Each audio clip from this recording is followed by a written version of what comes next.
mostra de vozes negras, a força do canto feminino.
Histórias vivem lutas nesse chão. Que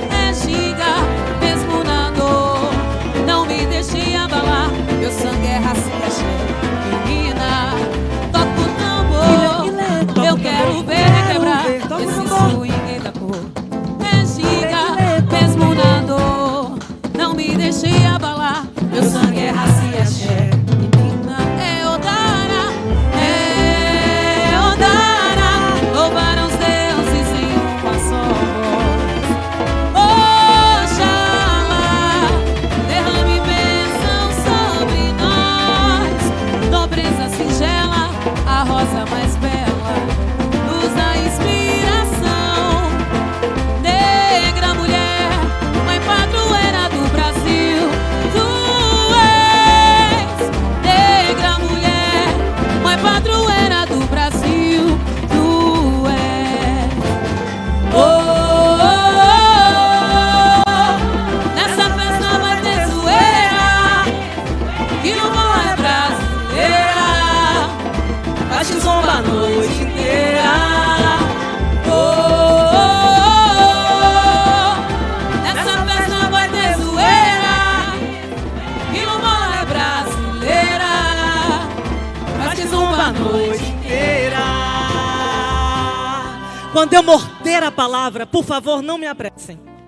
Eu quero mascar, rasgar entre os dentes a pele, os ossos, o tutano do verbo, para assim versejar o âmago das coisas.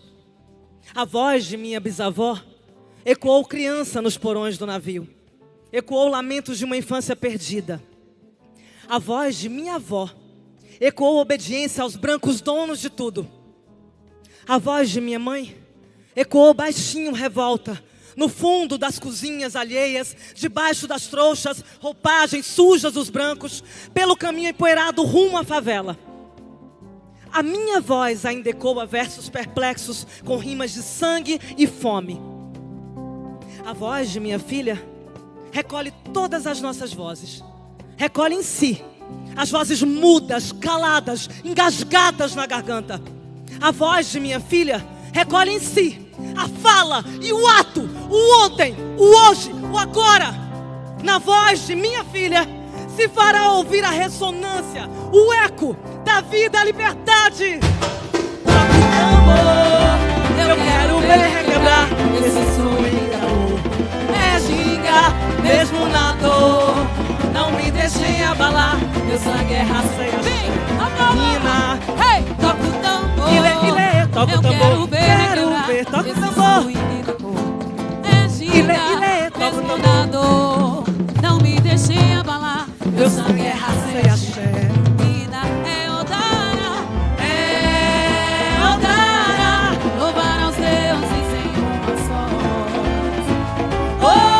Oxalá derrame bênção sobre nós, nobreza singela, a rosa mais bela, luz da inspiração. Negra mulher, mãe padroeira do Brasil, tu és. Negra mulher, mãe padroeira do Brasil, tu és. E o poder de nossa voz ninguém pode calar. Vamos seguir lutando por um mundo com mais justiça e equidade.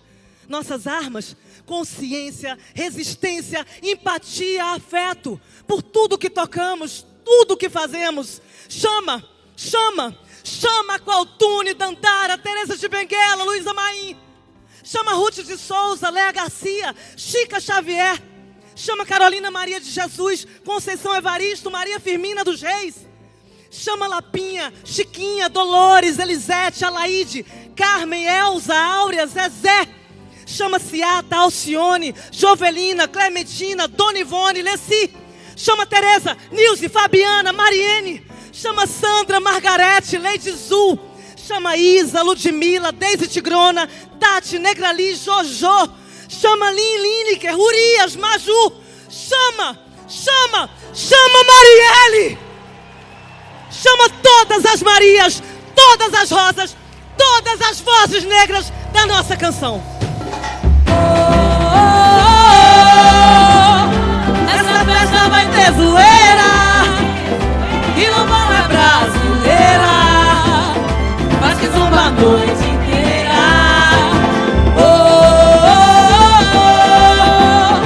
Essa festa vai ter zoeira, que não é brasileira, mas que zomba a noite inteira.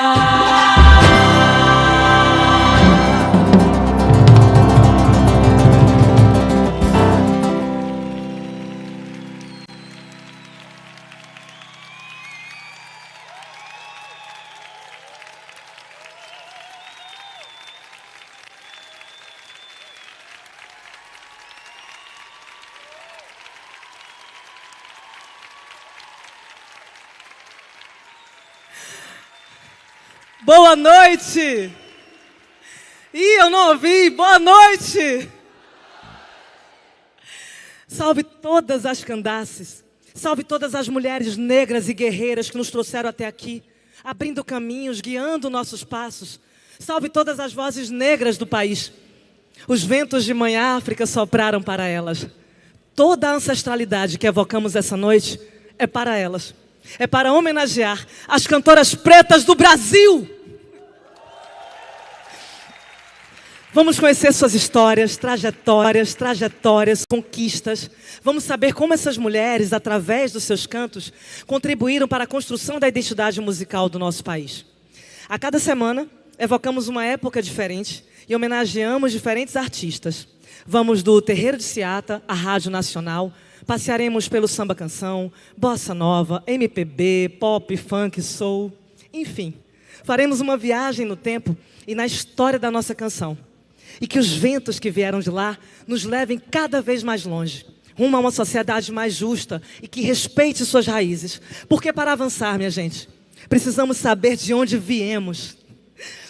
E para começar, o primeiro espetáculo da série musical Vozes Negras, a Força do Canto Feminino, exaltará a era do rádio, homenageando duas das nossas maiores estrelas, Carmen Costa e Elisete Cardoso.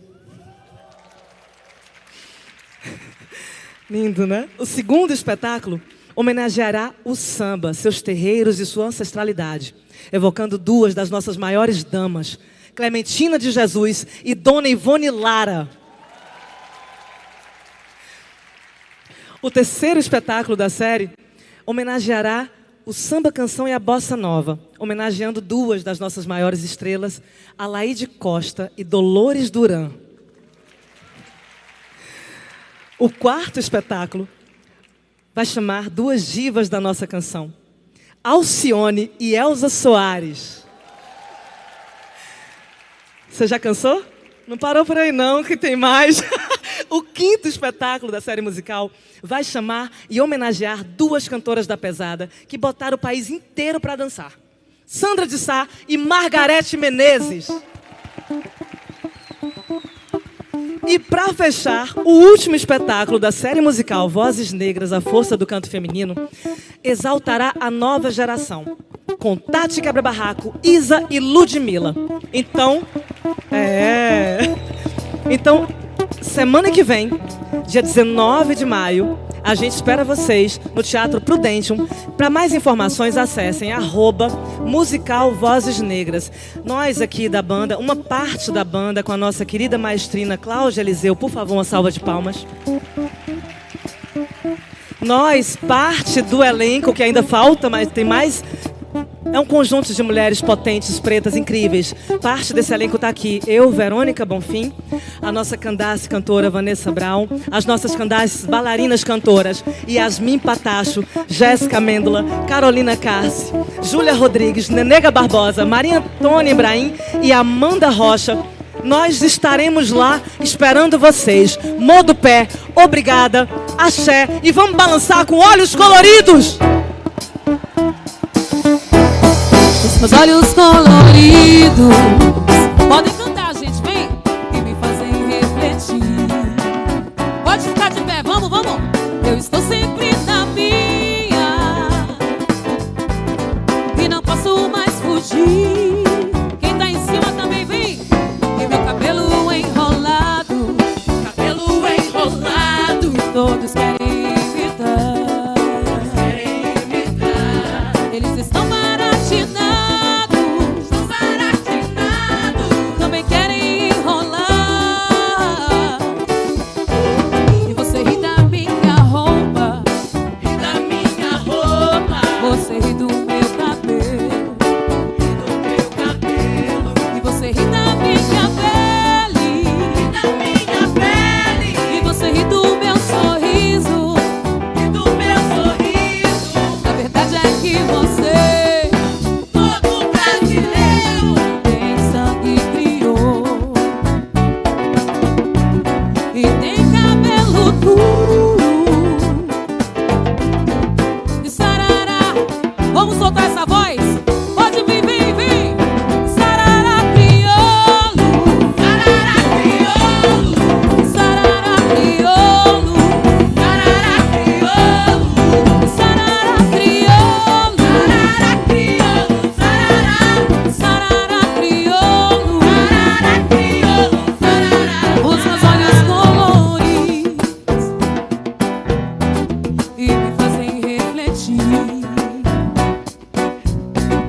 Eu estou sempre na minha e não posso mais fugir. E meu cabelo enrolado, todos querem imitar. Eles estão maracinados, também querem enrolar. Você ri da minha roupa, você ri do meu cabelo, você ri da minha pele, você ri do meu sorriso. Na verdade é que você quer ouvir. Todo brasileiro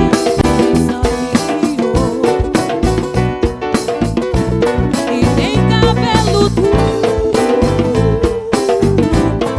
e sarará crioulo, e sarará crioulo,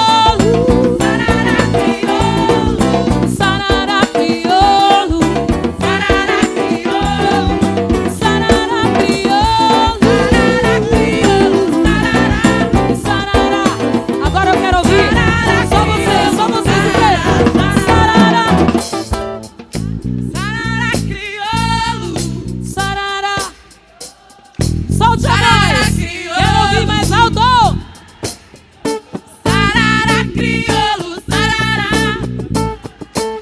Vozes negras, sarará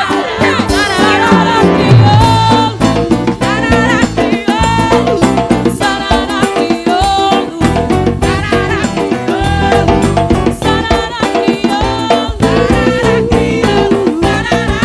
sarará crioulo, sarará crioulo, sarará.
Tchau, gente.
Gente, boa noite.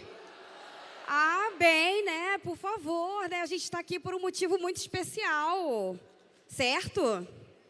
Bom, meu nome é Luana Genô, eu sou diretora executiva do Instituto Identidades do Brasil, IDBR, que promove uma campanha chamada Sim à Igualdade Racial. E como eu ouvi esse boa noite bem mais ou menos, geralmente eu peço para as pessoas repetirem Sim à Igualdade Racial. Vocês podem fazer isso, por favor? Gente, dá para fazer melhor, não dá? Vamos aquecer aqui para a nossa conversa, né? Vamos lá. 1, 2, 3 e...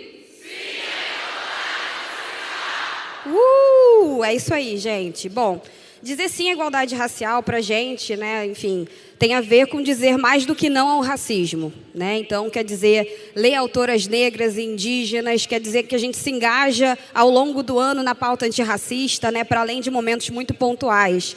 Então, esse sim, ele tem um motivo muito especial. E é por isso que a gente está aqui hoje, para dizer sim a essa conversa maravilhosa e melhor, né, para levar todo o conteúdo dessas autoras maravilhosas para o nosso dia a dia. Então, que bom que vocês estão aqui hoje para absorver ainda mais esse conteúdo e para levar ele adiante. Eu sou, como eu te falei, Luana Genô, sou mãe da Alice, sou também escritora. Então, para mim é um prazer inenarrável estar aqui apresentando essas duas autoras que vão fazer essa conversa aqui tão importante. Tenho aqui alguns dados para a gente refletir, aquecer aqui nessa noite. Vocês conhecem Rosa Maria Egípcia? Tem umas mãos levantadas aqui, né? A Rosa, ela foi a primeira autora negra do Brasil, né, segundo constam nos registros, e ela vai ser, enfim, vai ser inspiração para o samba enredo da Viradouro em 2023. Uma salva de palmas para a Rosa. É isso. Precisamos dar nome às nossas autoras que escreveram e trouxeram e permitiram com que a gente hoje, né, chegasse e estivéssemos aqui saudando nossas autoras e autores negros e indígenas. Acho que vocês devem ter visto, né, que como uma boa escritora, eu também leio bastante. Estou aqui com livros na mão, que eu também tenho na minha prateleira. Calma aí, vou tentar mostrar para vocês. Eu tenho certeza que vocês são familiarizados com esses livros aqui, né? De Jamila Ribeiro, Pequeno Manual Antirracista. Esse aqui, da Chimamanda, Sejamos Todos Feministas. E esse aqui é o meu, né? Que eu vim também fazer um jabá, né? Né, pessoal? Mais Forte Entre Lutas e Conquistas. É meu segundo livro. Agora eu estou escrevendo um terceiro infantil. Obrigada, obrigada. É isso. Mas eu acho que, mais do que mostrar esses livros, eu quero dizer que um evento como esse da Ler, ele é muito importante, porque ele mostra que a gente tem a possibilidade de ter o poder da caneta, literalmente. Apesar dela ter caído aqui, né? Enfim, vou até pegá-la aqui para dar uma moral para ela. O poder da caneta, né? E que esse poder da caneta, né, ele seja cada vez mais possível para as nossas autoras e autores negros e indígenas que, segundo a UNIB, né, fazem, na verdade, são menos de 2,5% de livros publicados, né? Foram 2,5% de livros publicados de autores não brancos, né, de 2004 a 2014. Então, um evento como esse, ele serve para trazer a reflexão. Ele serve para encorajar você que escreve num blog, escreve um post, que escreve tantas coisas de alguma forma na vida. Você também já é um autor, uma autora. E a gente precisa cada vez mais espalhar essa mensagem, porque a gente pode ter o poder da caneta na mão, não só para escrever, para votar também, né? Não é isso? É isso. O poder da caneta está aqui. A gente precisa fazer valer, certo? E...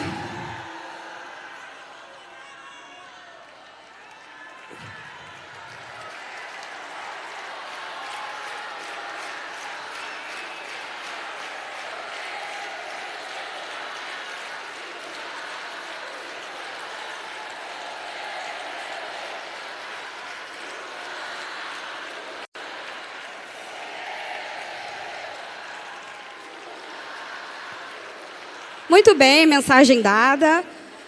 né? Vamos agora esperar o universo e o voto de cada um, né? Porque falar é muito bom, a hora de votar também vai ser ótima. E a gente está aqui para compartilhar essa noite fantástica, né? A gente vai ouvir daqui a pouquinho a Chimamanda e a Djamila. Mas eu também quero compartilhar com vocês que a Leira acaba de ser agraciada com a maior honraria que esse festival poderia ter, que é que a partir dessa semana a Leira é patrimônio imaterial do Estado do Rio de Janeiro.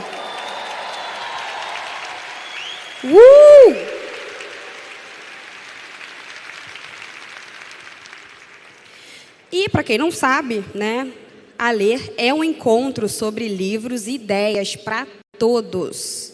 Já consolidada na cena literária, o evento está na sua 4ª edição e termina amanhã no Pier Mauá.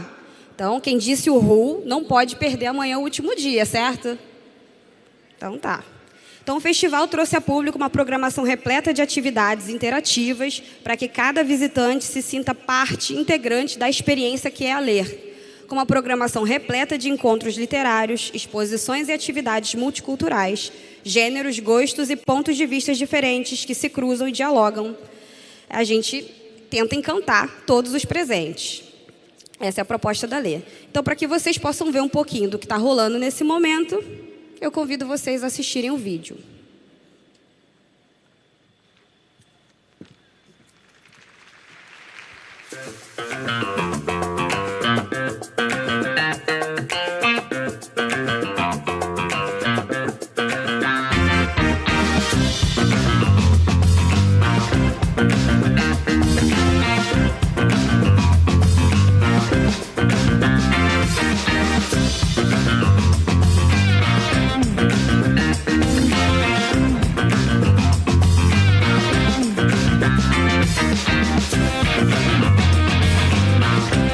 No matter how good you are, you need more people to cooperate with you and to help you. Publishing a book is never just the individual project.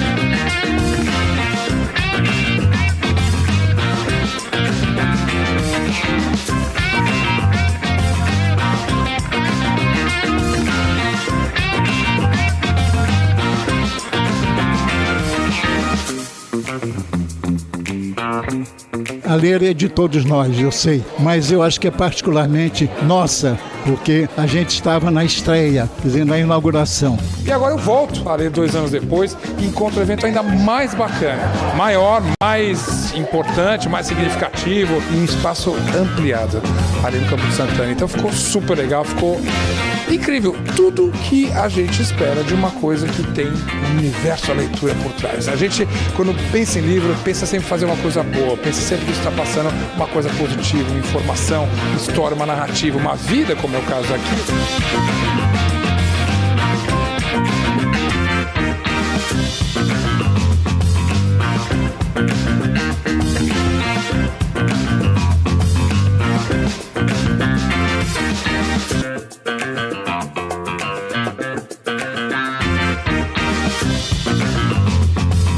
Dentro de um lugar e está escrito assim, ler, né?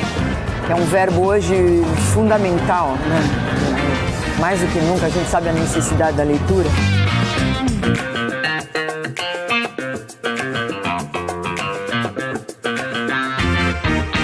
Ter um evento como esse, que oferece atividades, onde tem livro acessível para todo mundo, é muito importante. Muito bom ver a Ler novamente em ação. E esse ano em ação dupla, porque a passarela ligando ao Campo de Santana ampliou enormemente o espaço. Já soube que hoje havia muitas crianças no parque fazendo piquenique Leitor, que é tudo o de que as crianças precisam.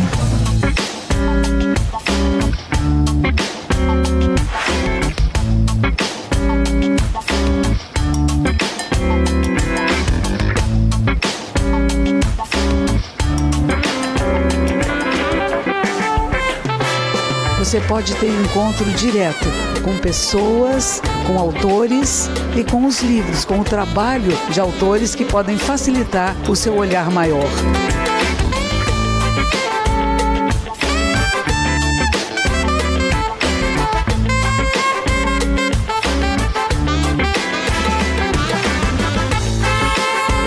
festivais mais abrangentes, mais dinâmicos, mais inclusivos que eu já participei. Dou a maior força, é uma grande chance de você mostrar que você acredita no livro, acredita no leitor. Acho que a educação e cultura tem tudo a ver com a ler e acho que a educação e a cultura andam juntas. E muita gente separa essas duas coisas quando na verdade elas andam juntas. Eu saio daqui com orgulho de ser carioca.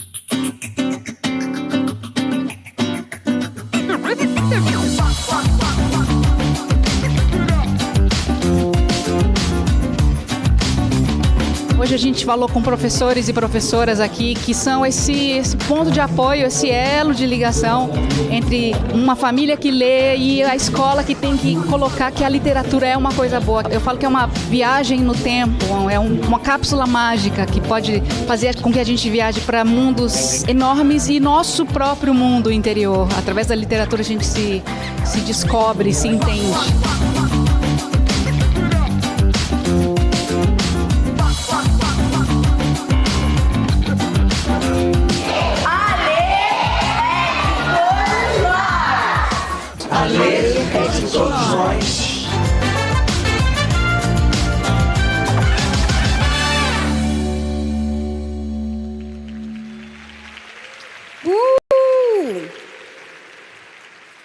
Quem já foi esse ano na Ler, levanta a mão. Opa, gostei. É isso. E quem não foi, quem não levantou a mão, tem a oportunidade de ir amanhã, pelo menos, no último dia, né? Eu confesso que esse ano eu acabei de chegar aqui para esse evento importante e amanhã eu não vou perder, tá? Então passei 24 horas viajando, estava em Tel Aviv e fui para a Palestina e estou aqui porque esse evento é um marco, né? Então a gente precisa participar de eventos importantes, enfim, do nosso estado, do nosso Rio e valorizar eventos como esses, né? Para falar um pouco mais sobre a Ler, eu quero chamar aqui, né, para ir aquecendo aqui, Bruna Reis, diretora da Ler.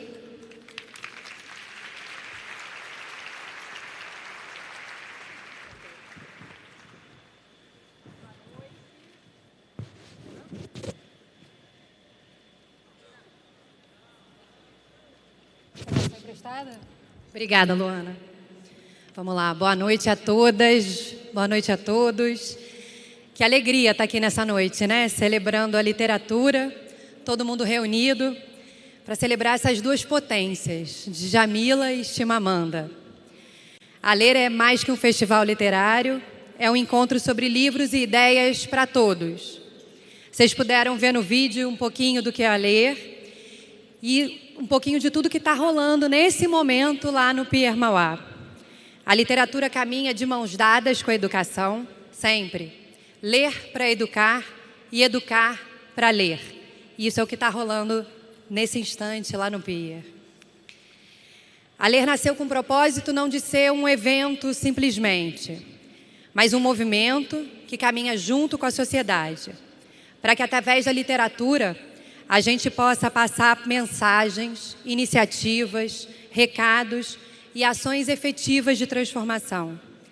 A Ler reabriu a maior biblioteca do estado, a Biblioteca Parque. Contribuiu para as bibliotecas da Rocinha, de Manguinhos e do Alemão. Na edição passada, a Ler ligou a Biblioteca Parque ao Campo de Santana, devolvendo e muitas vezes apresentando esse lugar tão importante e histórico da nossa cidade.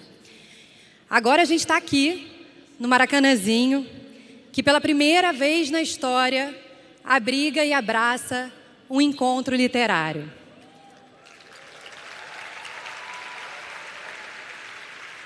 A Ler desenvolveu um encontro para educadores, que reúne profissionais de todos os níveis de educação e tem uma grade com atividades focadas nesses profissionais que preparam as próximas gerações. Nesse momento em que, mais do que nunca, a educação precisa ser protagonista dessa história, a Ler deixa ainda mais evidente o seu potencial de contribuição. Em sua diversidade de alcances, aborda temas, ferramentas, ações, projetos e ideias que priorizam a educação, voltadas especialmente para os personagens principais dessa história, os alunos e os professores. A ler é de todos nós e a cada ano um time grande de curadores, educadores e produtores culturais constroem juntos a próxima edição, com as portas sempre abertas para ideias, pensamentos e sentimentos. A ler não termina amanhã. A gente tem uma preocupação muito grande com a formação e com a manutenção desses novos leitores. Queremos que eles leiam mais, queremos que eles leiam pela primeira vez, que eles leiam o ano inteiro. A ler não tem fronteiras. Hoje, ela está aqui na capital, mas ela não fica só aqui. Há pouco tempo a gente estava em São Gonçalo, a gente esteve na região serrana, e nos próximos meses a gente vai passar por todas as regiões do Rio de Janeiro, para que os jovens recebam o abraço dos autores e dos artistas que vão ao seu encontro. Na Ler a gente inverte a lógica. São os artistas, os autores e os livros que vão até os leitores. Aproximar grandes nomes... Obrigada. Aproximar grandes nomes dos leitores. Essa é a missão da Ler. A gente já trouxe o Harari, o Walter Hugo Mãe, Mia Couto, Krenak, o Agualusa, outro dia, na sexta-feira. E hoje a gente tem a honra de receber esses ícones, duas potências do pensamento e da literatura contemporânea. Reunidas no mesmo palco, como era o nosso sonho há muito tempo, há muitos anos que a gente queria reunir essas duas musas, eu acho. A cada ano, a Ler vai seguir cumprindo esse papel. Eu vou parar por aqui, para que a gente possa aproveitar essa noite, aproveitar esse bate-papo. Antes, só quero convidar todo mundo a passar na Ler amanhã. A partir de 11 horas da manhã, a gente está com as portas abertas, com diversas atividades, mais de 40 palcos e espaços esperando todos vocês. Aos que não puderem, a gente se encontra em maio do ano que vem, com mais um evento lindo, grande e incrível. Muito obrigada e desejo uma noite agradável para todo mundo.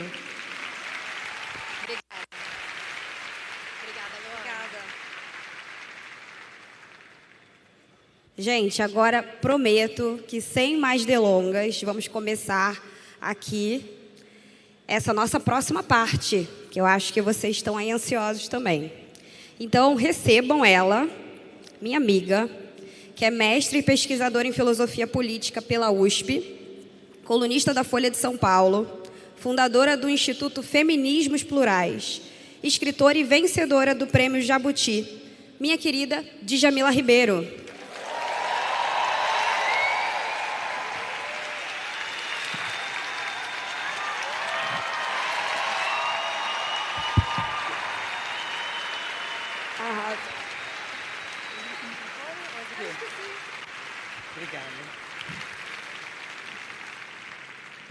Boa noite a todas as pessoas aqui presentes. É uma alegria estar aqui hoje, nessa noite histórica. Antes de mais nada, eu quero agradecer a organização do Ler, o quanto que é importante esse evento, o trabalho que o Ler vem fazendo nos últimos anos, sem dúvida nenhuma, mas ter um evento hoje em que nós podemos celebrar um dos maiores nomes da literatura mundial e ter aqui nesse espaço pessoas que estão aqui, né, que são professoras de rede pública, estudantes de rede pública.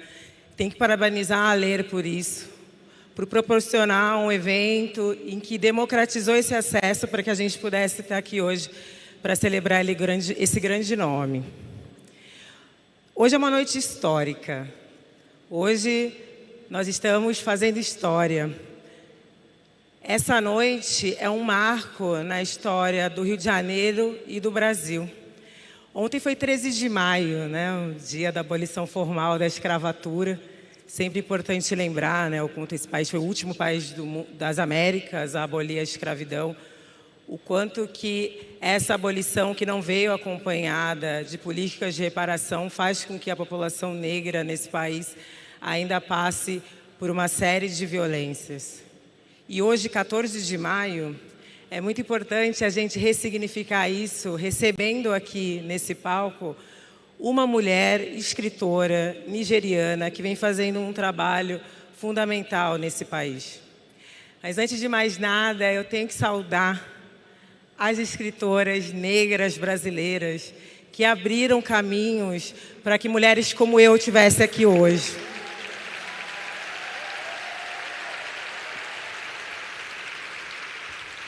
Eu quero saudar a Conceição Evaristo, que me escreveu, não pôde estar aqui presente porque teve um mal-estar, infelizmente. E é esse grande nome, né? Essa mulher que foi reconhecida nesse país muito tardiamente e que nos faz sempre refletir, né? Quando ela diz que temos que questionar esse sistema que fez com que ela fosse reconhecida tão tarde. E também dizer que para a mulher negra não basta escrever, a questão é publicar. E num país de maioria negra, ainda temos um mercado editorial que não valoriza a pluralidade dessas vozes.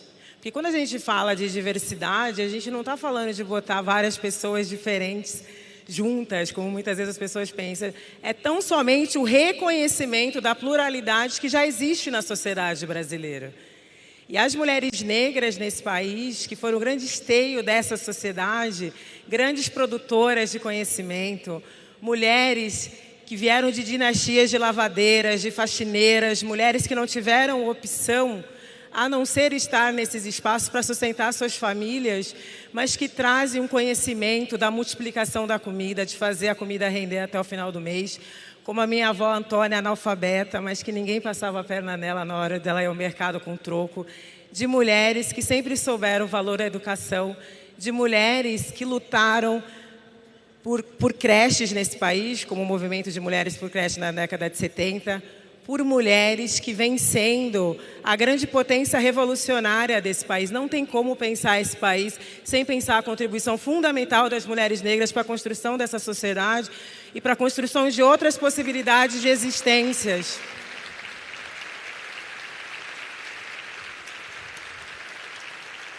E falando especificamente na literatura, Maria Firmina dos Reis, Miriam Alves, Eliana Alves Cruz, tantas mulheres que nos ensinam a sonhar.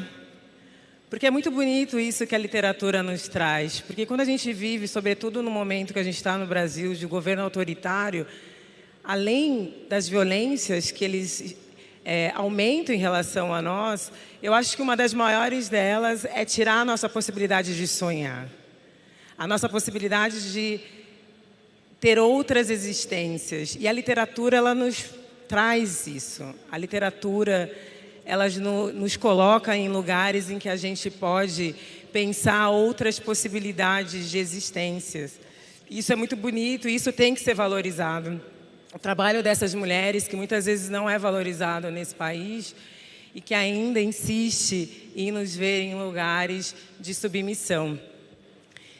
Então, hoje é um dia histórico nesse país em que milhares de pessoas estão aqui para celebrar a nossa grande escritora Chimamanda Ngozi Adichie, essa mulher premiada, autora de vários livros, muito popular no Brasil, seus livros publicados aqui no Brasil pela Companhia das Letras, de uma mulher que já recebeu vários títulos honoris causa, uma mulher que é múltipla e que, ao se libertar, nos ajuda a se libertar também, que não se encaixa em determinados padrões e que transcende aqueles padrões esperados da sociedade para nós.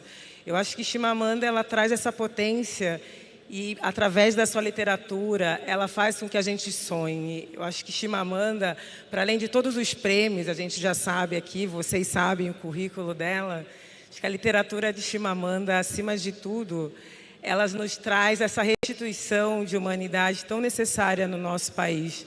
Nós, que não sabemos de onde viemos, porque o Estado brasileiro destruiu todos os documentos referentes à escravidão, E eu contei para ela ontem, eu só soube fazer um teste de DNA, mais ou menos de onde os meus ancestrais vieram, e o resultado é quase 90% da Nigéria. E eu fico pensando, se esse país não tivesse destruído, a conexão que eu teria tido com esse país, a conexão que eu teria tido com os meus ancestrais e a conexão que nós teríamos com a nossa identidade de fortalecer uma identidade afro-brasileira.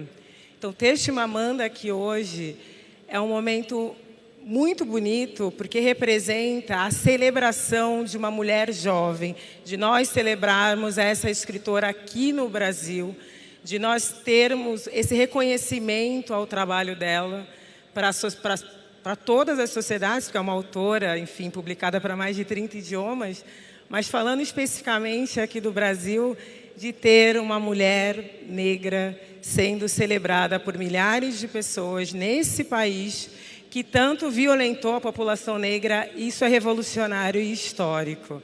Mais uma vez, as mulheres negras nos mostram que elas são o caminho da revolução.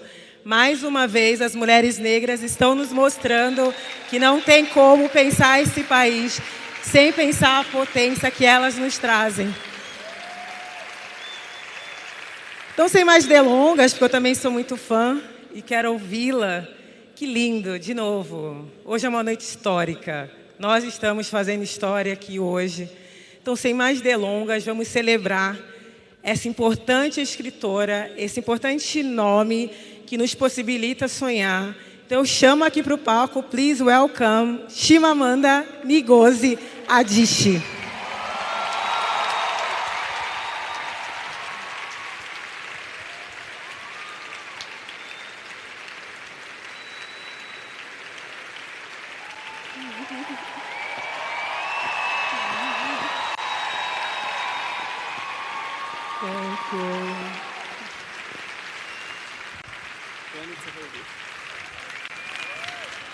Wow. Thank you.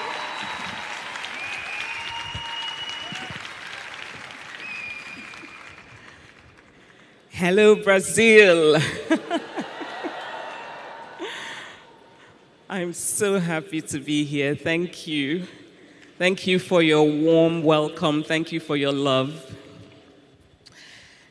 As a writer, the greatest gift you can get is to be read. And I'm deeply grateful to Brazil and to Brazilians for giving me that gift.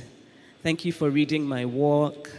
Thank you for using my books in your schools. Thank you for making my work matter.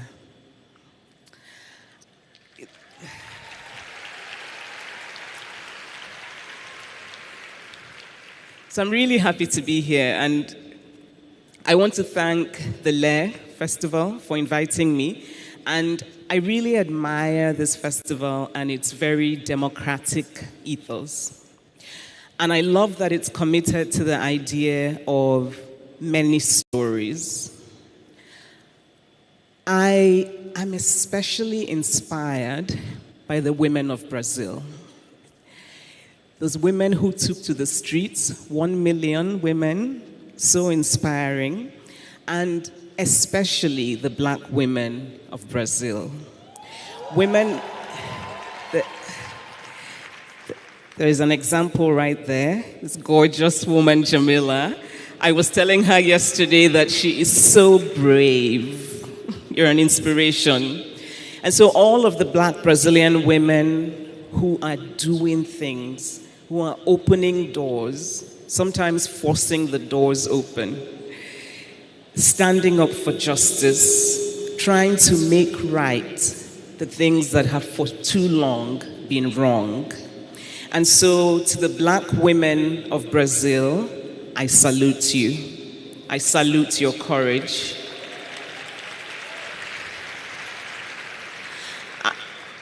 I want to talk today about stories and storytelling.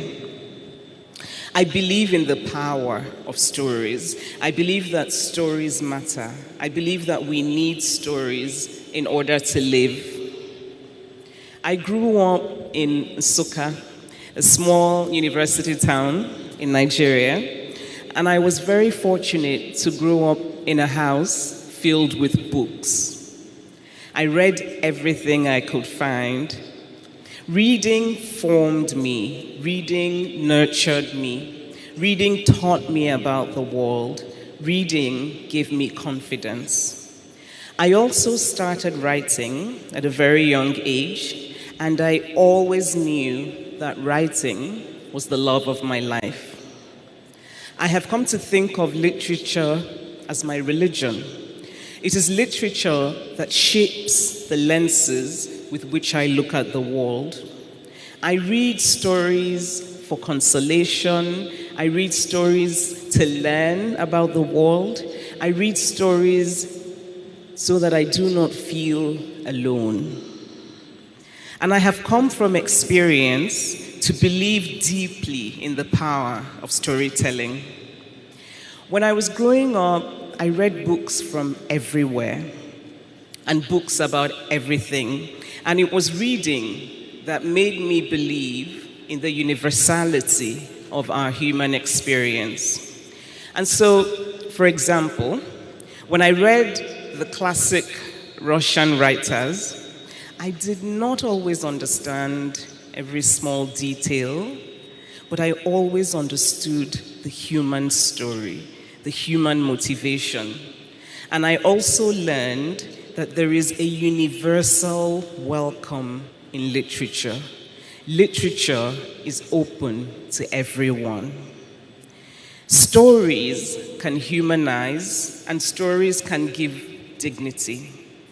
My father was a great storyteller.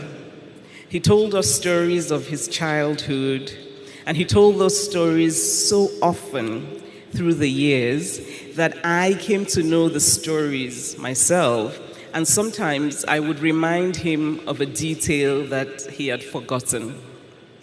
Through my father's storytelling, my past came alive. My history came alive. I came to feel as if I had known my grandfather, as if I had known my great-grandmother, a woman who was strong and fierce and who pushed back at the cultural conventions that held women back. And she is my feminist role model. My father spoke always in Igbo, except for when he had to explain a particularly complex proverb.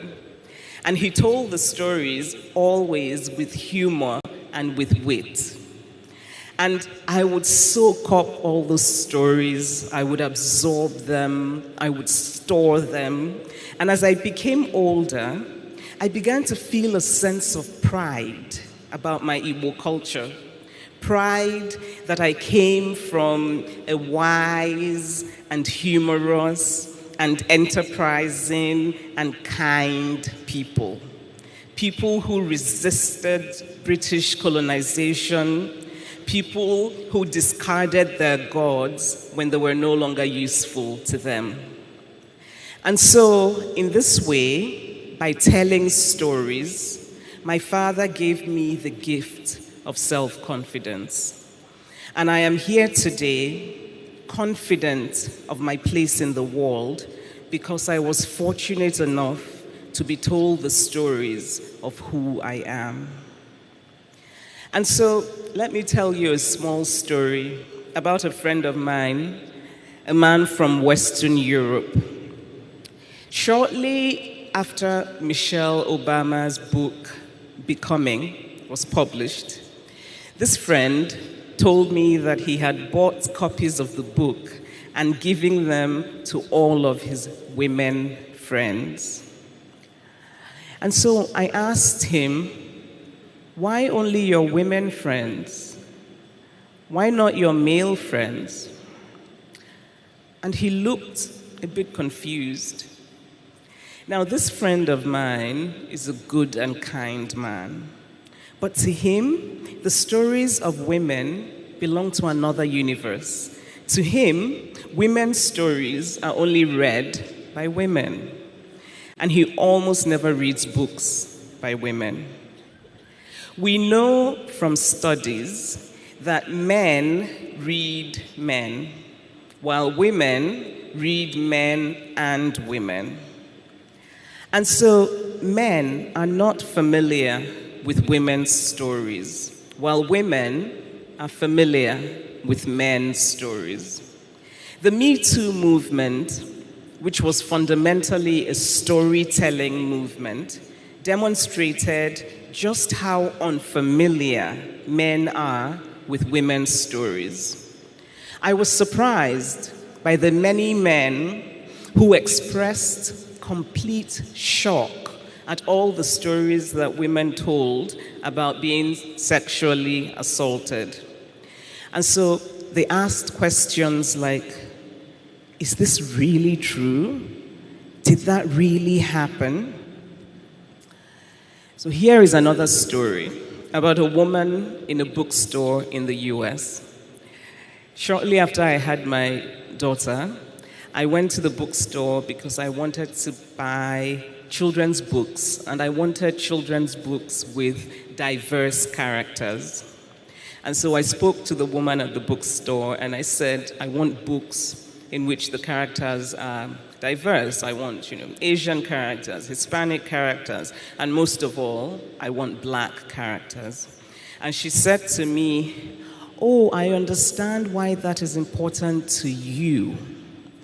And I remember thinking that I wish it was also important to her, because her child might grow up not knowing how other people live and love, not being familiar with the stories of other people, and might then become one of those people who, when a black person tells the story of their experience of racism, will immediately question it or dismiss it. Such people, when faced with a story, will say things like, are you sure you're not exaggerating? Are you sure that really happened? Are you sure you're not being too sensitive? We are unfamiliar with one another because we are unfamiliar with the stories of one another. We need a balance of stories, a balance of familiarity. It is stories that remind us that human beings are not a logical collection of bones and flesh. We are emotional beings with dreams and hopes and fears. I dream of a world in which we have a balance of familiarity, in which we are all familiar with the stories of one another. But this is not the case because of power. We live in an unequal world. Who tells stories, how they are told, which stories are told, which stories are considered mainstream and which are considered alternative. All of these are defined by power. And storytelling has consequences. How we relate to people who are different from us, people who we might never get to know on a personal level, is very much shaped by how those people are portrayed in the stories that we read and hear about them, and even if they are portrayed at all. And so if we have an endlessly negative portrayal of people, they become only negative. And even worse, if you simply do not tell the stories of people, you erase them. And it is almost as if they do not exist at all. Why does this matter? Because we can use stories to reclaim our dignity, and we can use stories to restore the beauty of the past. A friend of mine was recently telling me about some research that he had done on pre-colonial Igbo culture. He was shocked to discover that in pre-colonial Igbo land, women had a lot of agency. Women could leave their husbands. Women took lovers when they wanted to. And he said, how did I not know this? Why did they not teach us this history in schools? Well, we do not know those stories because British colonialism came with Christianity and demonized Igbo culture and tried to erase many stories that did not fit their agenda. And so it matters because if contemporary Igbo women knew of this history, if they had been taught that their great-grandmothers were not quiet, wilting flowers, but had agency and made decisions about their own lives, it would give contemporary women a sense of confidence and a sense of hope. And there is nothing more essential to the human spirit than hope. Stories are about power and are about systems of oppression. And the truth is that systems of oppression do not end on the day that they formally end. Slavery does not end when slavery formally ends, because the effects live on. William Faulkner wrote that the past is not even past. All over the world today, the past is not past, and we must not pretend as if it is. Imagine hundreds of years of being told that you are not a full person. You are less than a person. And one day, you're told, okay, it's over. But is it over? It isn't, because you cannot undo hundreds of years of injustice by making one statement. We as human beings are fragile. All of us are fragile. In the same way that a child born into a violent family inherits trauma, a people born into an oppressive system also inherit trauma. And so it is important to tell the stories of the past because they are connected to the present. And it is important to tell the stories of how systems of oppression have crushed the spirits and the souls of people. The point of telling these stories is not to make people feel guilty or to blame people, but it is instead to find ways to right the wrongs of history. Alexander Solzhenitsyn put it so beautifully when he wrote, "Live not by lies." We must not live by lies. We must live by truth. We must tell the truth by telling the forgotten stories and by telling them honestly. If we are to think of including everyone, we must not think merely in terms of how people are oppressed. We must also think about what they value, what they resent, what they aspire to, what brings them joy, and what wounds their pride. And the way we can do that is by hearing their stories. And this idea of telling the truth of history makes me think of that word, privilege. History has given privilege to certain groups of human beings in the world, and history has denied privilege to certain groups of human beings in the world. When I think about privilege, it helps me to use my own experience. I am Black and I am a woman, and I am very happily both, and I will not change either for anything in the world, which is to say that if I were to come back again in the world, I want to be a Black woman. However,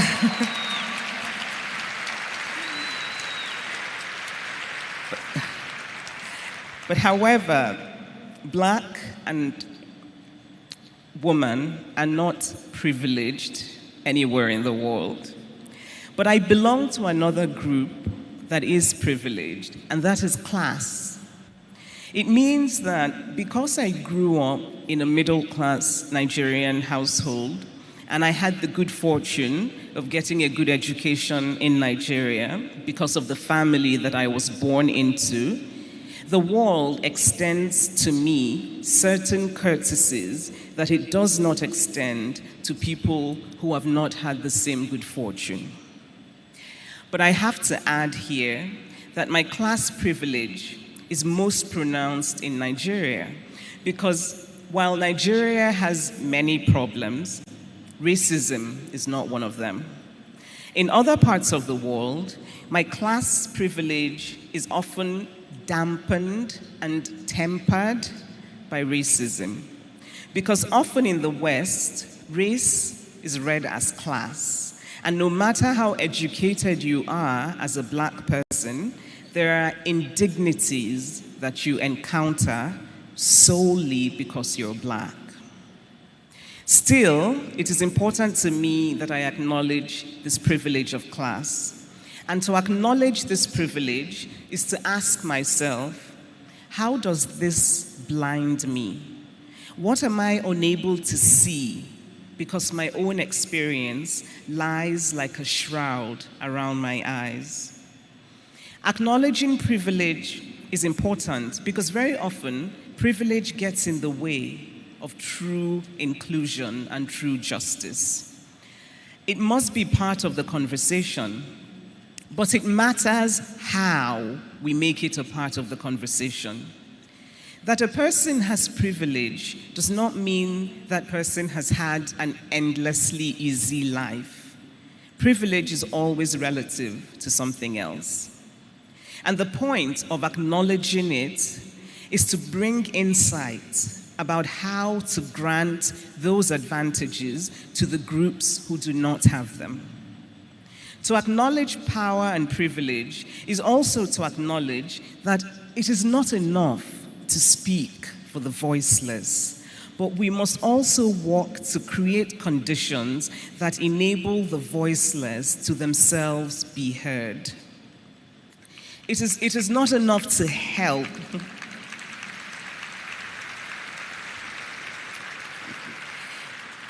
It is not enough to help.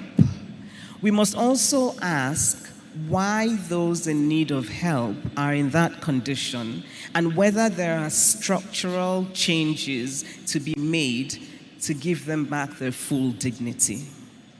And one of the ways of achieving these goals is by telling stories, hearing stories, true stories. And most of all, telling the full story. Because to tell half a story is essentially to lie. If you start a story in the middle, it becomes a different story. If you start a story in the middle, it can become a lie. So for example, if you tell the story of the failed African states and how they have failed at democracy, and you do not tell the story of how these African states were created by colonialism and how the first government they had, which was colonialism, was not a democracy but a dictatorship, then you've not told the full story. If you start a story with the arrows of the Native Americans and not with the arrival and the aggression of the British, then you've not told the full story.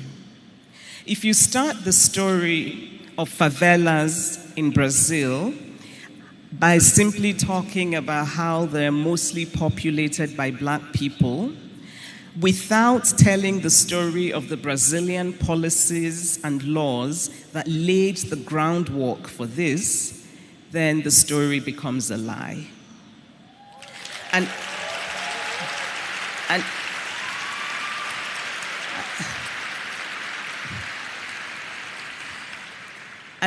And lies have consequences. It becomes easy to dismiss and deny injustice. It becomes easy to hold the victims of historical oppression responsible for their own oppression. And this is deeply immoral. I believe that our greatest human need is to be seen. And I mean seen in a broad sense. We want to be acknowledged. We want to be loved. We want dignity. We want to be allowed our flaws, and we want to be given room to do better. We want to matter. Every human being wants to matter. Every human being should matter and should be seen. And I believe that it is stories that most enable us to see and be seen. In Igbo,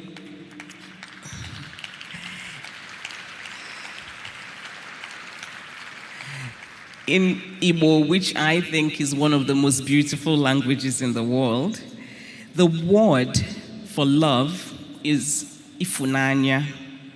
And translating it, it means to see. And Igbo is not the only language that shrouds love in the language of seeing. And so, to see other people, to truly see them, is to me the greatest form of human love. Thank you.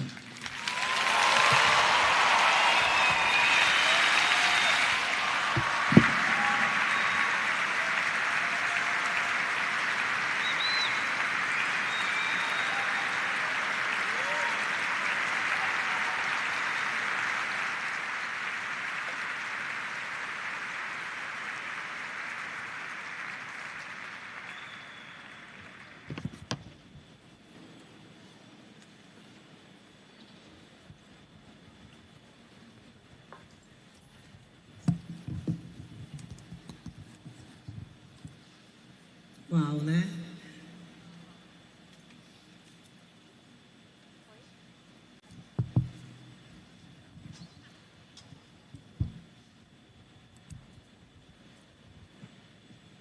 Alô?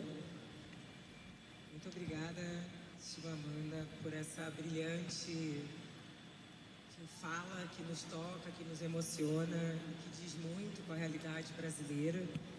Antes de... Oi? Não? Quê? Abaixo? Gente, mas como é que põe o volume aqui? Oi? Eu sou de humanas, não sei mexer nessas coisas.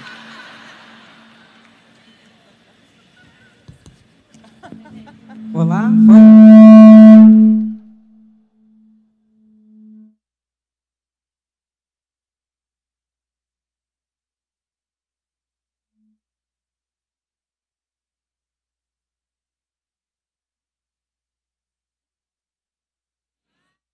Melhorou, né?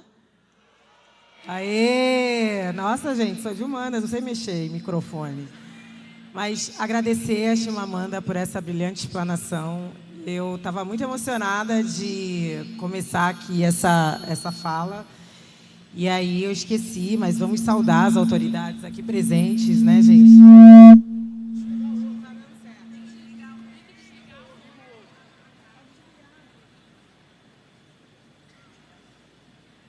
Alô, alô? Pronto.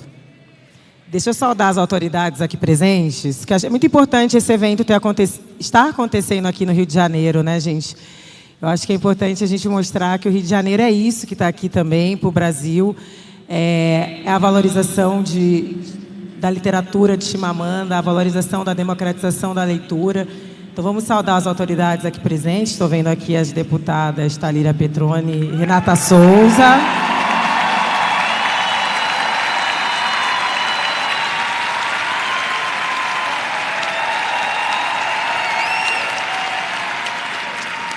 Saudar aqui o nosso querido deputado Marcelo Freixo.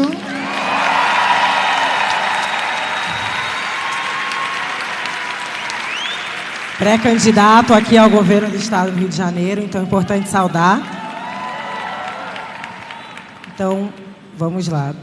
Chimamanda, reagindo aqui à sua brilhante fala, quero fazer uma pergunta, acho que todas as mulheres aqui que escrevem acho que vão se sentir contempladas nessa pergunta. Você falar um pouco do seu processo de escrita e como os livros surgem para você. Como que é esse seu processo? Você que é uma autora de tantos livros, e como escrever, né, nesse mundo cada vez mais barulhento, mas contar um pouquinho para a gente desse processo, por favor.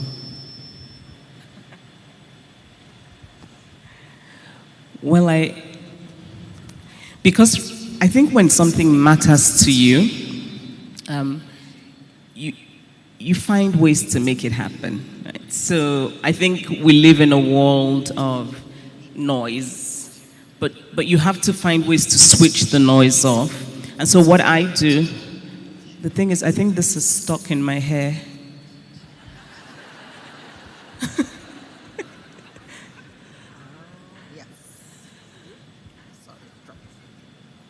Thank you. No, I want to take it off because the Portuguese is in my ear, so I don't hear. A gente que usa trança é assim mesmo. Sorry. So this is how you change the world when a woman helps a woman.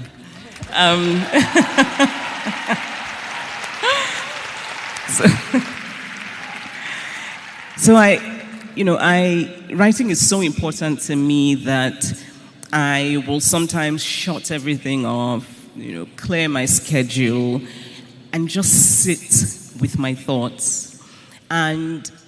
But the thing is, sometimes when I want to write, it just doesn't happen. Right? Sometimes you have the desire, but the words don't come. And then there are other times when I'm doing something else, and I feel as though my ancestors are calling me to tell a story. I mean, sometimes it really does feel almost magical. And then I want to drop everything and write. But also, I'm always watching, I'm always taking notes. So my phone is full of notes. I mean, since I've been here in Brazil, it's just been 2 days, but I've taken many notes. And so I might end up writing a story with a character who is tall and gorgeous and is Brazilian and is a feminist academic.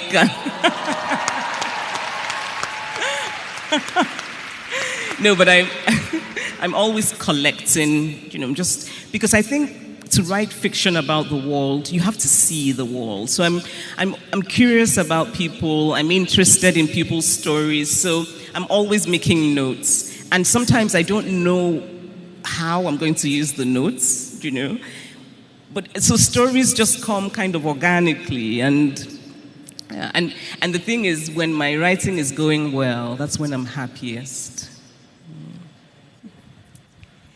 O seu último livro, né, Notas sobre o Luto, né, no seu mais recente livro, Notas sobre o Luto, você escreve, né, sobre a perda, né, dos seus pais, e foi um livro que tocou muito a mim também, que passei por isso. Como você acha que a literatura pode contribuir para processos nossos curativos? E como a literatura também pode empoderar outras mulheres a se posicionar, a sonhar, a pensar outras possibilidades?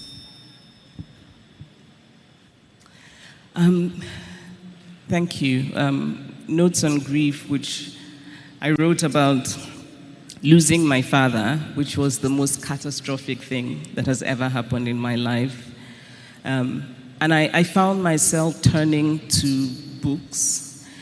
I was so surprised by grief because I wasn't prepared for it. I wasn't prepared for the mix of emotions I felt.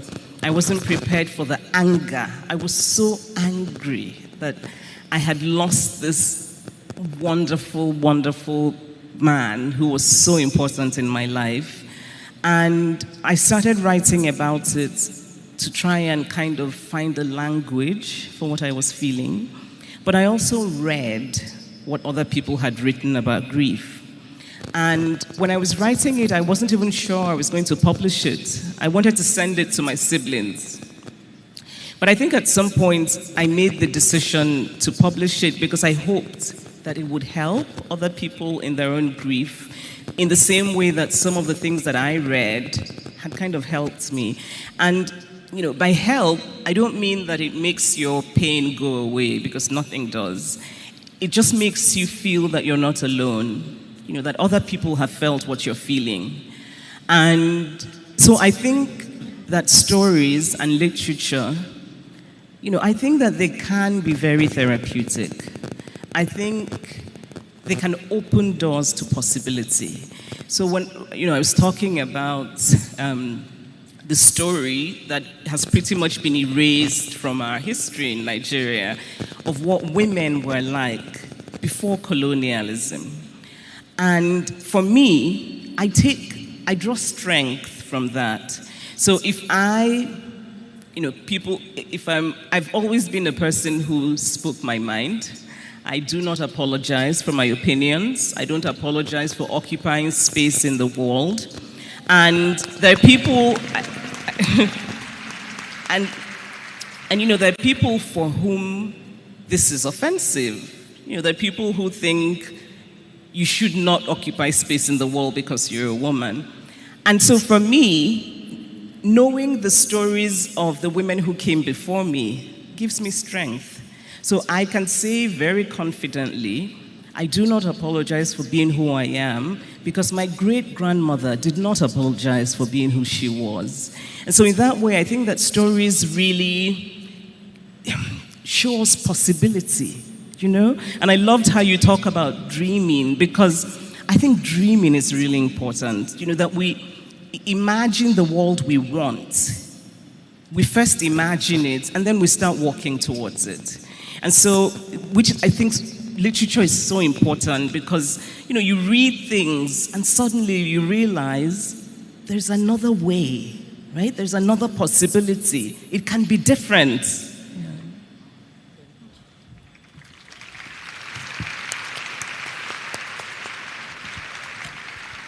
Agora eu vou ler algumas perguntas que a organização do Ler pegou nas redes sociais de algumas pessoas que enviaram perguntas aqui para a Chimamanda.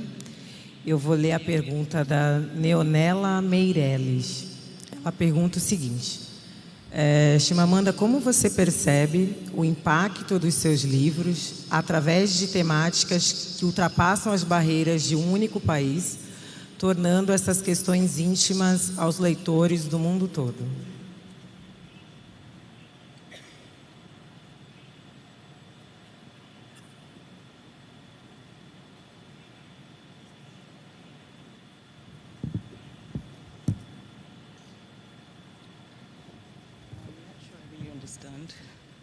Vocês precisam que eu leia de novo a tradutora? Eu vou ler de novo. Pergunta da Leonela Meirelles. Como você percebe o impacto dos seus livros através de temáticas que ultrapassam as barreiras de um único país, tornando essas questões íntimas aos leitores do mundo?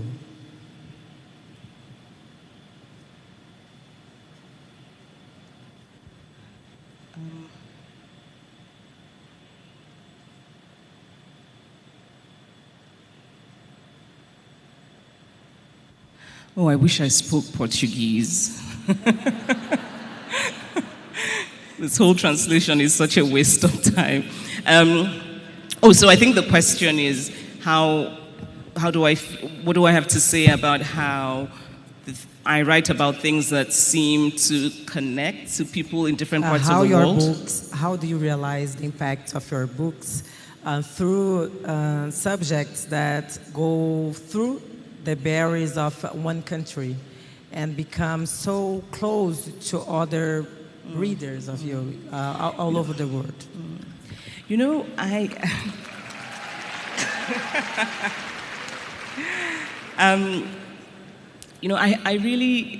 think the honest response to that is that I'm continuously pleasantly surprised at the reception that my work has received, especially in, places that I didn't really expect. So one of the reasons that I'm happy to be here and I'm so fond of Brazil is I realize that my work matters here, and I'm still just shocked by that. Right? And so I saw a video today of a woman here in Brazil, a black woman, who said, "Your books make me feel seen, and I thank you for that." And I was almost in tears because, you write things and you say things. At least for me, I write and say what I believe. But you hope that it will matter to somebody else, but you're never sure, And so when it does, it just makes you think, this is why I write. I mean, the whole point is the possibility of touching another human being. So I find it, it's just lovely. And also I think, for my novel Americana in particular, I think it spoke to something that is very central to what I would call the black diaspora. And so the black people in Europe, black people in Latin America, black people in Africa, black people in the US, they found something in that book. And I was happy, right? But when I was writing it, I don't think I knew that it would have that kind of reception. I was just writing what felt true to me.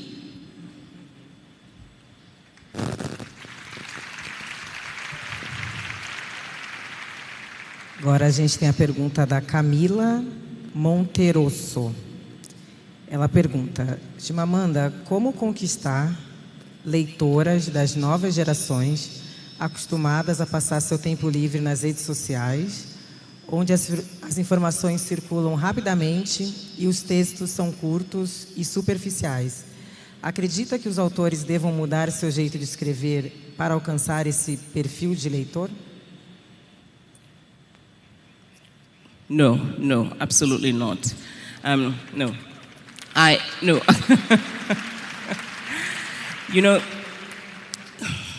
Well, one way is to tell them to get off social media. But that's probably not going to happen.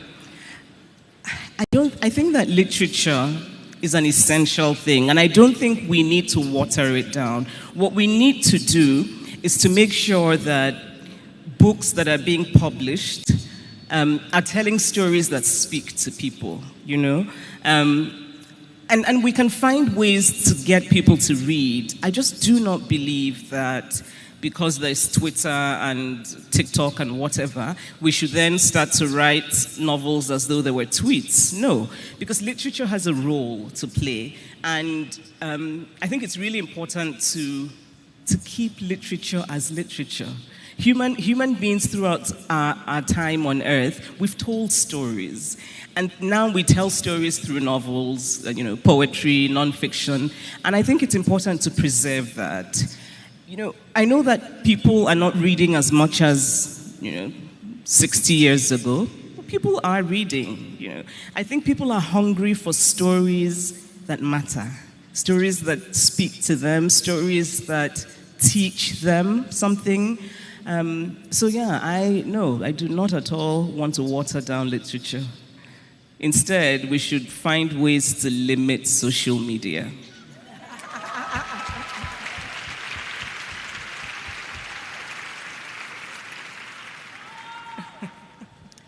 Agora é a pergunta da Isabela Brás.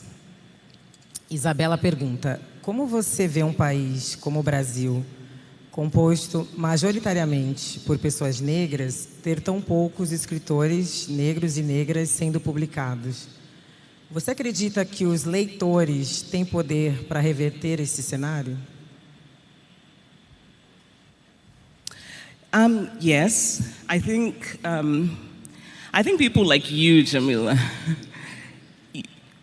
prove that there is a readership present, eager, hungry for stories written by black people, by black women.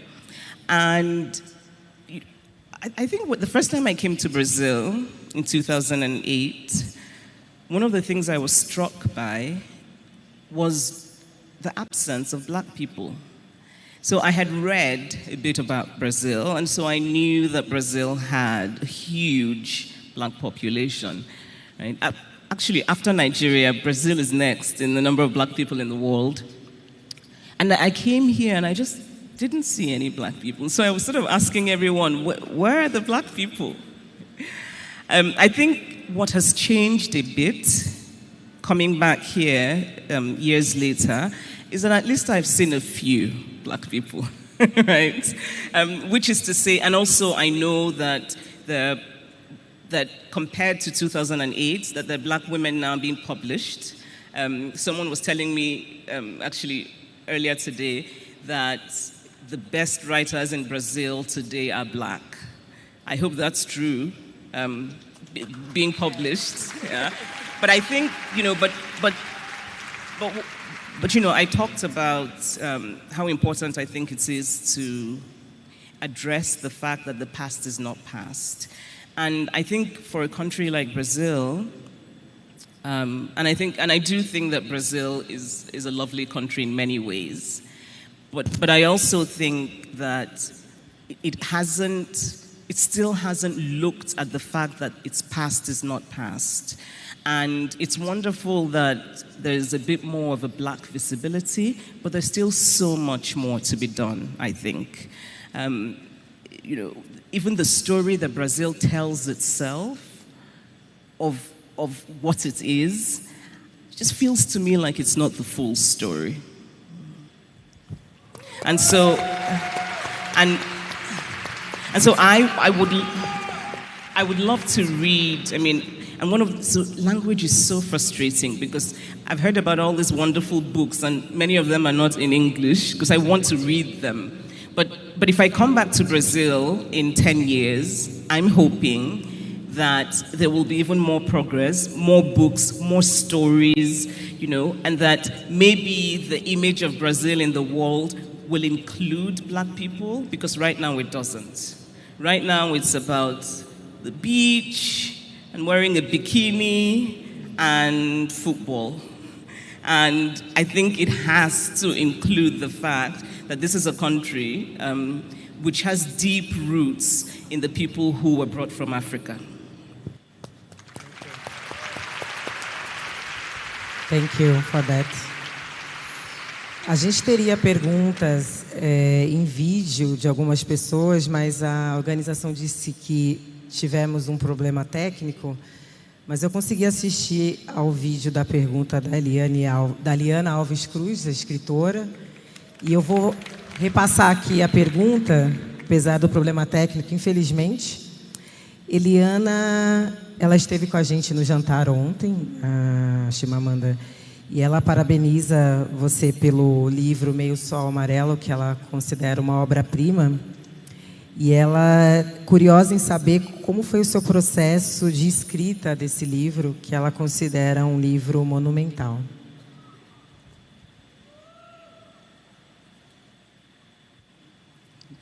Thank you.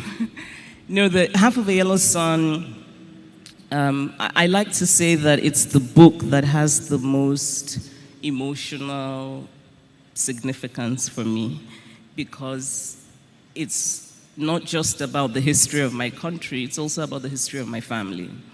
And, you know, I was born in 1977. The Nigerian Biafran War ended in 1970. But I felt as though I had inherited something from that war, because my grandfathers died in the war. Both of them died in refugee camps. And I think that my father's generation lost their innocence. You know, my father came back.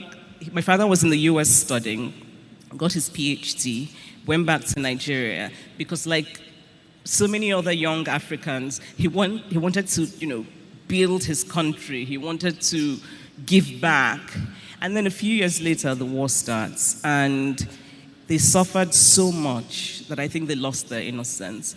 And when I was growing up, my parents didn't really talk about the war, but you knew that it had happened.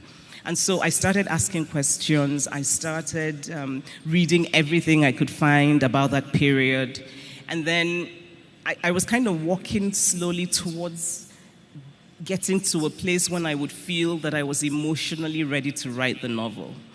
And I always knew that I had to write about Biafra. And so when people ask me why I chose Biafra, I say that Biafra chose me.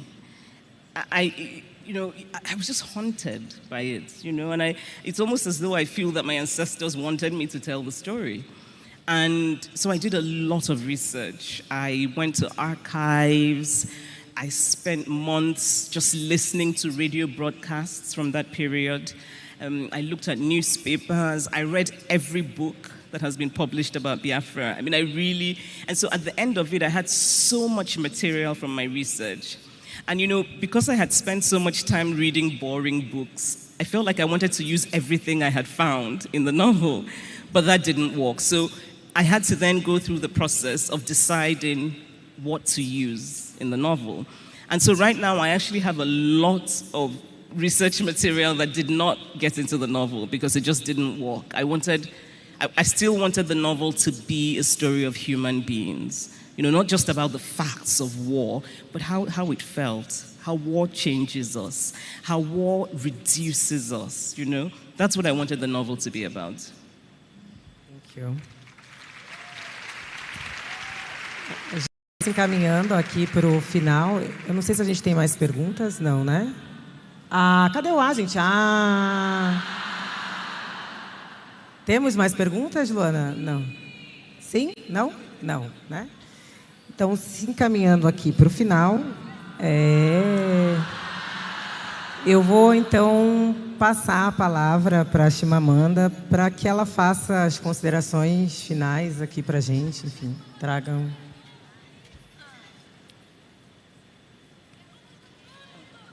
Já pegamos, todas as que nós lemos, as perguntas do público.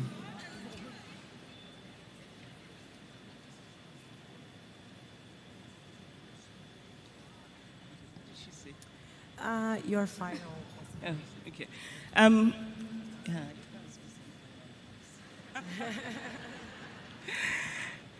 Thank you. Thank you for turning out. Thank you for being here. Thank you. It really means a lot to me. I think when you're a public figure, I think sometimes people forget that you're human, and that sometimes your reaction to people's acceptance of your work is an emotional one. And so for me, it is deeply emotional being here, knowing that you've all come out because somehow my work matters, and I deeply, deeply appreciate it. I will keep coming back to Brazil. I hope...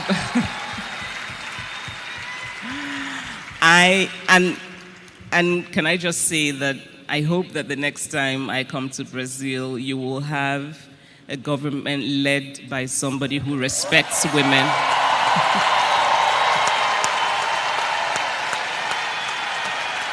No, women.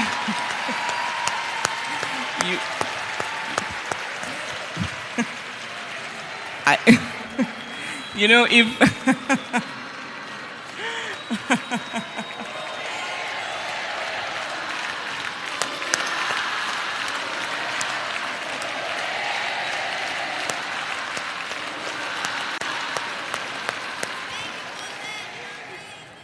Thank you.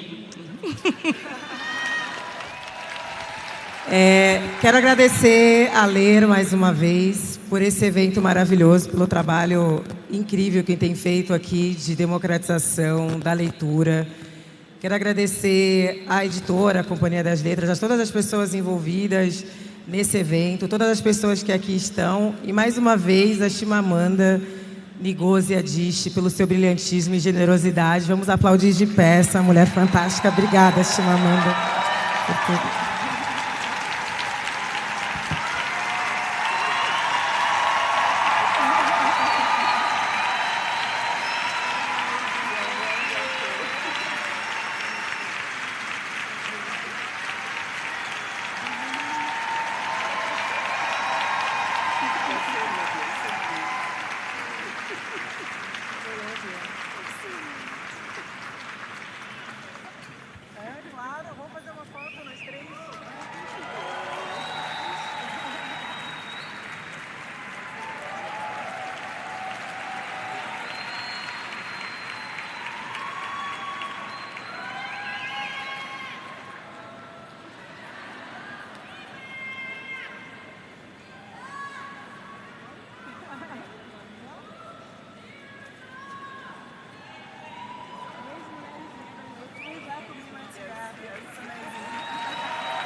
dizer que assistir Mulheres Incríveis é maravilhoso, comprar os livros é melhor ainda. Então, os livros da Djamila, os livros da Chimamanda, os meus livros também estão à venda aqui na Ler, os livros de tantas outras autoras e autores negros e indígenas e tantos outros estão à venda na saída. Quero dizer, alguns pontos